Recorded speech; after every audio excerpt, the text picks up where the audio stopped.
Hi, over the past few courses, we've been talking about the big questions about structures of power, how the British government was formed, etc. The big argument going on in England about the king's power versus parliament, an argument that really consumes a lot of attention and has real ramifications here in the American colonies. Let's shift our attention now to what's happening in these American colonies, which have governments that weren't created out of political theory, but out of necessity. That is, people arrived and people had to figure out how to organize the society so they could get along. And of course, the first successful English colony is in Virginia. And successful is really a relative term. For most of its first half century, Jamestown, the Virginia colony, was really a death trap. Over the first 15 years or so of settlement, something like 5,000 people go to Jamestown. And after 15 years, the population was about 1,300. Disaster after disaster, starvation, malnutrition, attacks by the Indians, other things. Now, through this period, Jamestown is actually governed from London. The London Company, that had been given power to start the Virginia colony, has its headquarters in London, of course, meetings in London. And its real interest isn't what's in the best interest of the folks in Virginia, but how do we get profits out of this colonial enterprise? And for much of this time, it's under a military rule. In 1619, two things happen that are really not related. One, Virginia is bringing in anyone it can to work. Has a real need for laborers. I think the population keeps falling, but after 1615, they've discovered that tobacco will be a lucrative thing to sell. And so the Virginians need laborers to grow tobacco. And in 1619, the first Africans come to Jamestown. Probably they're brought by a Dutch ship. 19 individuals get off of this Dutch ship, probably come from one of the other West Indian colonies. Virginia was really a secondary market for enslaved laborers who mainly are being brought to the West Indies, which produce sugar, or to South America. However, they are part of a labor force that for the most part is indentured, and we're not quite sure what the status of these 19 individuals will be. They are servants, but are they servants for life? Or are they servants with a term of indenture? We don't know. We do know that by the 1650s, more slavery as the institution has developed in Virginia as it has in other North American colonies. That's one thing. The other thing that happens in 1619 is that the governor general, the officer appointed by the company in London to run the colony, has agreed to allow a group of burgesses, as they're called, landowners, to come and advise. It's not clear if this is a legislative body or an advisory body. This is a way of getting buy-in from those who have survived in Virginia, now own a lot of land, are in a position either to help or hinder the colonial growth. Now, the House of Burgesses doesn't meet at all between 1623 and 1628. And the big thing that happens in Virginia in 1624 and 25 is the king takes over the colony. He revokes the company's charter. And so the king controls this colony. And he doesn't even agree that the House of Burgesses needs to meet. He sends over a governor, and the king, Charles I, doesn't recognize that the Burgesses can meet at all until 1639. By that time, Charles I has lots of other things on his mind, and he's trying to get support anywhere he can. So Virginia evolves from a corporate structure.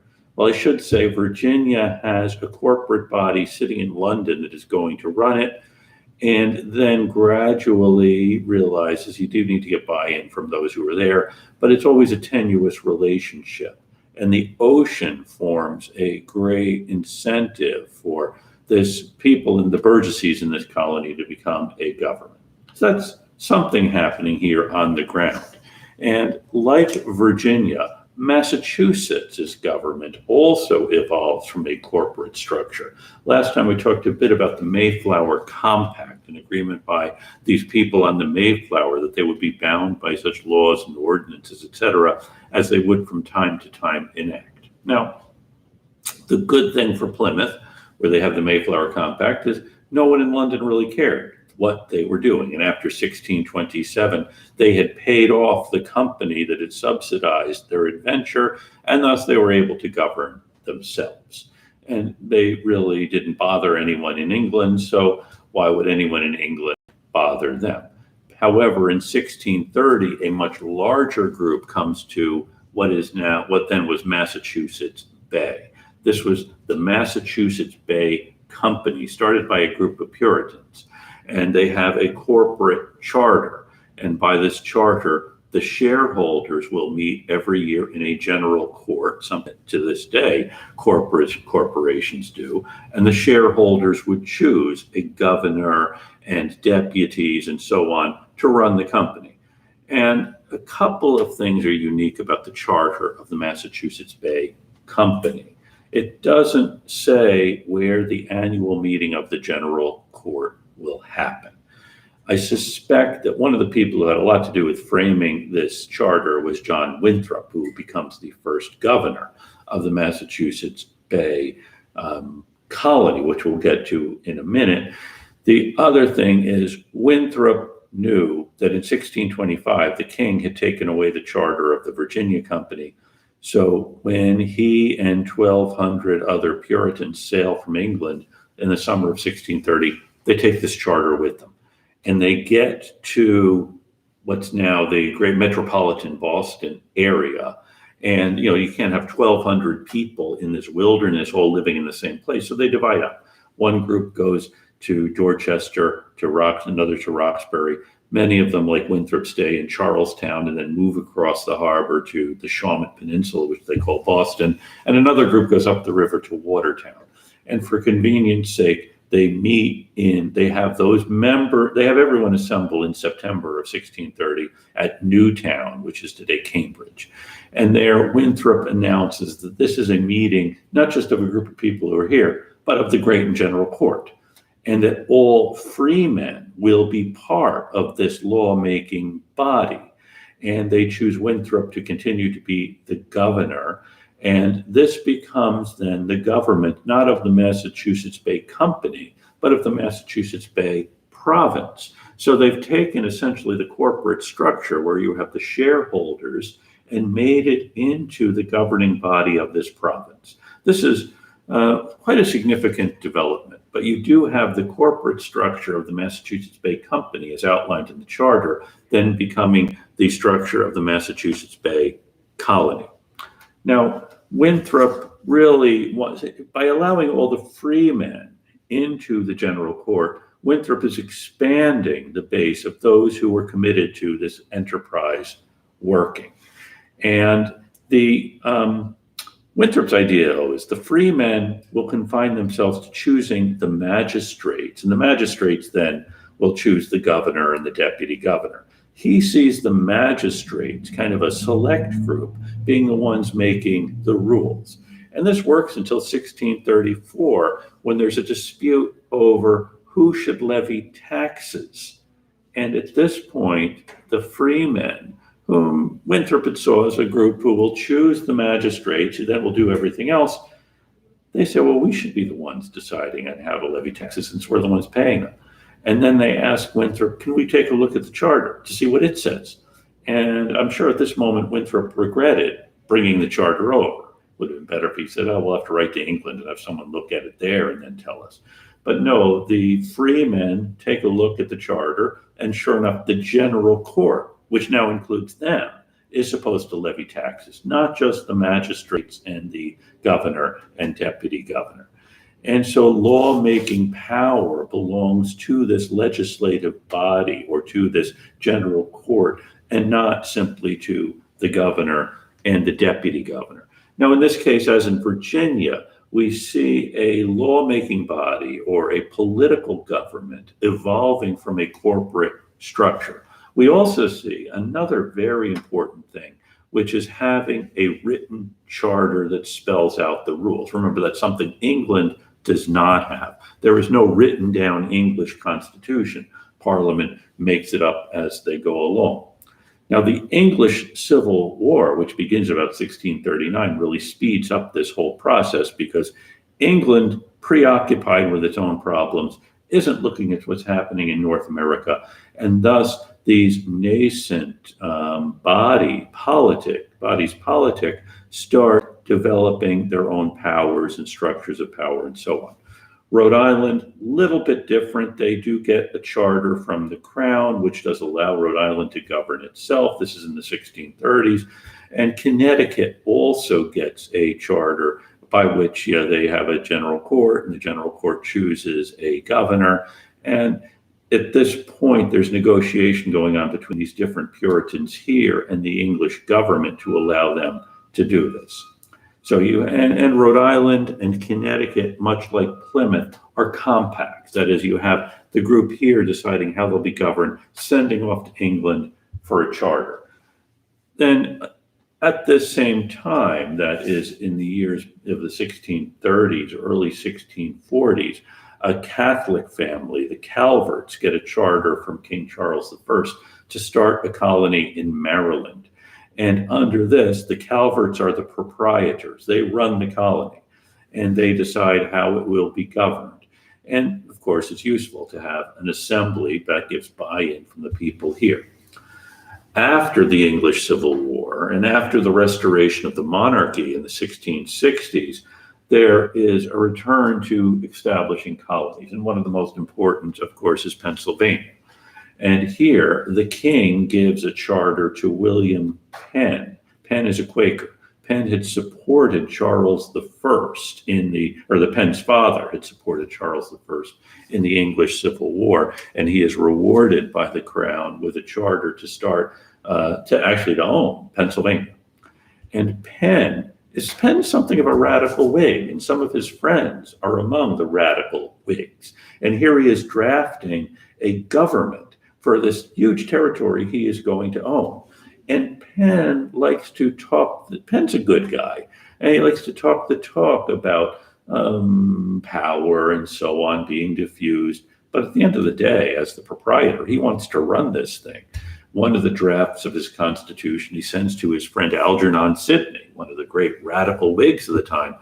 And Sidney is appalled. He said, not even the Grand Turk has as much power as the proprietor has. I should say, as long as the power is held by benevolent, philanthropic Quaker William Penn, works pretty well. Then his children take over. And his children, by the way, aren't Quakers, they're Anglicans, and they know a good thing when they see it. That is, they've inherited this territory, and the proprietor has the real power. And when we get to the 1740s and 1750s, there's going to be a big struggle between the assembly in Pennsylvania, created under this charter, and the Penns. And in fact, the one thing the assembly leaders like Benjamin Franklin and Joseph Galloway want to do in the 1750s is take Pennsylvania away from the Penns and have it become a royal colony, to let the king appoint the governor and not have the Penns running the show. Now, South Carolina is also started in the late 1600s, and this is started by a group of guys from the West Indies, from Barbados and Jamaica. Planters there run out of land and want to create, they see much more land available on the coast of North America, so they get a charter to have a colony in South Carolina. And these proprietors very much model the society on the sugar islands they've come from. And the fundamental orders of South Carolina, that is the governing structure, are drawn up by one of the chief proprietors of this is Lord Shaftesbury, and his secretary is a man named John Locke. And Locke is probably best known to us for his treatises on government and about the consent of the governed. But Locke understood power and understood politics, and he understood that in this case, the proprietors, the large landowners, do want to run the show. And so the fundamental orders of South Carolina create what we would consider more of an aristocratic government, with the large proprietors really being the ones in charge. Much different from Massachusetts, where you've developed a system of town meetings and control of the government by those by the population. That is, each of these governments has something of a different structure, somewhat different structure, with some similarities. I'll just mention a couple of more. The New Netherlands had been a Dutch colony in the early 1660s. The English fight a war against the Dutch and take away the New Netherlands, and the king gives this newly acquired territory to his brother, the Duke of York, who names it New York. And New York also will have a governor appointed by the Duke of York, and the Duke of York becomes King James II. And then also an assembly, or a body made up of large landowners, that is, people who have a big stake in the society. Now, you see in these different governing structures here, a governor chosen either by the proprietor, sometimes in fact the proprietor would be the governor, and then some kind of a local assembly which would give advice to the governor as well as levy taxes. Because one thing that's come out of the British experience is that taxes should be determined by those who are paying them. Now, in some ways, they look superficially like the British government, because you have a governor, just as in England, you have a king. And then in many cases, you also have kind of an advisory body that's often made up of people of more means. So you have in England, you have the House of Lords, and here you have an upper house, the deputies in Massachusetts, or a council in Virginia. But these are chosen by the lower house in Virginia, the House of Burgesses, in Massachusetts by the Assembly. So it superficially looks like the British government with a king, lords, commons, but they're fundamentally different. For one thing, the governor is appointed, except in Connecticut, Rhode Island, and Massachusetts before 1691. That's a story for another day, by the crown or by the proprietor. Okay. And the assembly and the upper house don't really represent different interests the way in England the commons represent the merchants, the House of Lords represents the landed aristocracy. And also in England, the king in Parliament is sovereign, and there's really not a distinction between these two. In fact, as you know, after the British-English Civil War, the Parliament's really running the show. But in America, they're different, because you have the governor representing a different interest, the interest of Great Britain. In the American colonies, the assemblies represent the people here. So it's a difference, a distinction between these two governing powers. Now, remember, our friend Montesquieu talked about separation of powers being essential. And he saw the English government as a real model of this. As far as how the English government really worked, Montesquieu didn't know what he was talking about. It's not a separation of powers. Remember, the prime minister, the chief executive officer, is a member of parliament. So you have this blending of executive and legislative power. And the prime minister holds his power by appointing people to office. That is, the executive offices are stocked by the guy who runs the parliament. So we have keeping members of parliament on his side. However, in the American colonies, there really is a difference in powers, a separation between the powers of the executives, the governors, and the power of the local assemblies. And it's kind of hard to see, because for most of the 1700s, you don't see big fights between the governors and the assemblies. They argue about how much the taxes should be or other things, but no big fights until we get to the 1760s and 1770s. And then you do see some real clashes between them. And the clashes have this ideological component to them, because the guys in the assembly, those who have thought at all about political theory, have read Montesquieu. And they know there's supposed to be a separation of powers. And they are very jealous of their prerogatives. The governor is also jealous of his prerogatives. But in the American colonies, the assemblies have more power, because there's really no one in England who's going to back up the governors. I mean, they basically, In Britain, the government really just wants everyone to get along so that Britain can do what Britain does. And for the most of this time, what Britain wants to do has very little to do with what's happening in the colonies. Someone refers to this whole period as one of salutary neglect. That's the primary idea behind this British system. Now, there's one other very big difference between the American systems and the British system as it's emerging. And remember, both of these systems are emerging at the same time in response to experience as opposed to in response to theory. Britain has its first prime minister only in the 1730s, and that's Robert Walpole. In Parliament, if you are a member of Parliament, you are a member. You're not a representative. Yes, you were chosen by a constituency, a borough, but you don't have to be from there. And in fact, if the boroughs had been established in the 1300s when Parliament was established.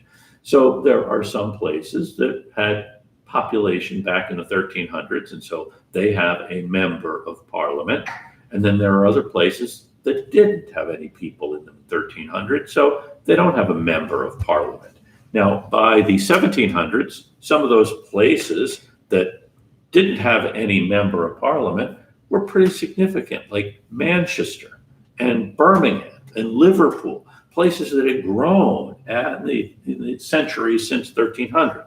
Parts of London don't have a member of Parliament. And then there are other places which I said have disappeared. Now, those places still have a member, and if there's no one to vote, then the prime minister chooses a member. There's a couple of hundred of these members chosen by the prime minister, by what are called rotten boroughs. That is, there's no one in them. So the idea, though, in England isn't that people in Manchester, Birmingham, parts of London, Liverpool are not represented in Parliament. No, they are, because every member of Parliament isn't there thinking about the narrow interests of the people who sent him, but instead thinking about the good of the empire as a whole, or the realm as a whole. And they call this virtual representation. That is, my job is not to represent, the 51% of the people from the town I am from, but to think about what's in the best interests of the whole realm. So we weigh these different interests when we're making decisions. One eminent member of Parliament in the mid to late 1700s, Edmund Burke, was, if you were running for a seat in Parliament, you would go there maybe once and make a few speeches. More importantly, you'll pay different electors, that is, people who do have the right to vote. Not everyone does. You may have a pretty significant place, but only a few hundred people who vote for members of Parliament. You know who they are. So you'll treat them to some kind of whatever you think will help them think that you're the best person to be their member. And Burke said in one of his speeches to the electors of Bristol that your representative owes you not his industry only, but his judgment. And he betrays rather than serves you if he sacrifices it, that is, his judgment, to your opinion. That is, his job isn't to listen to what his constituents want, but to exercise his own judgment. And if his constituents disagree with him, then and he says, okay, I've listened to you and I'll vote your way, well, he's betrayed them. It's a high principled argument. It doesn't actually win him the election, and you can use your own judgment. Are you going to vote for someone who says, my judgment is why you elected me, and not whatever your opinion is on these matters? So this is virtual representation. Your member of Parliament is supposed to be looking out for the good of the whole realm. In these American colonies, it's much different. In Massachusetts, for example, another big difference, Parliament didn't have set terms. You'd have an election maybe every 14 years in the 1600s. In the 1700s, they changed it to every 7 years. So you're a member of Parliament, you're a member of Parliament. In the American colonies, all of the representatives in these assemblies, and they are definitely called representatives, meet for 1 year, or in Rhode Island for 6 months. There's going to be an election for someone else at the town meeting. And if you are chosen by, say, the town of Fitchburg or Dorchester or Roxbury or Boston to go to the general court, you're chosen at the town meeting and you are answerable to the town meeting. Very important thing. Similarly, in Virginia, the elections are county-wide, and you are answerable to the people who sent you. And if you don't do what the people who sent you want, then they're going to vote for someone who will. You're looking out for the interests of these people.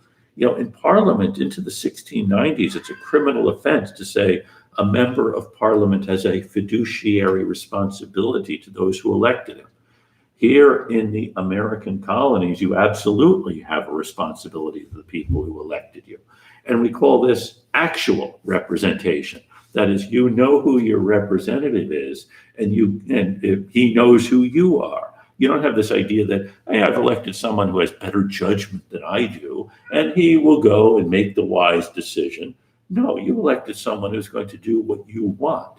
And this is the state of things in these American colonies. Now, as I said, it works pretty well. There aren't big disagreements between the interests of the towns or the interests of the counties of Virginia and the interests of the British Empire as a whole. The governor's job in these colonies is to make sure that the colonies are in line with either what the British government wants, in the case of a colony with a royal governor, or what the proprietor wants. And for much of the time, no serious disagreement. What's good for one is good for the other.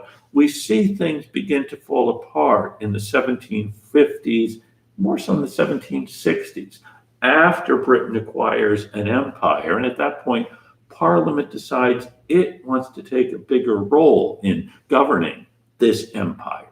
And that's really where you're going to get the serious clash that is going to bring on a revolution. So we'll talk about this more next time.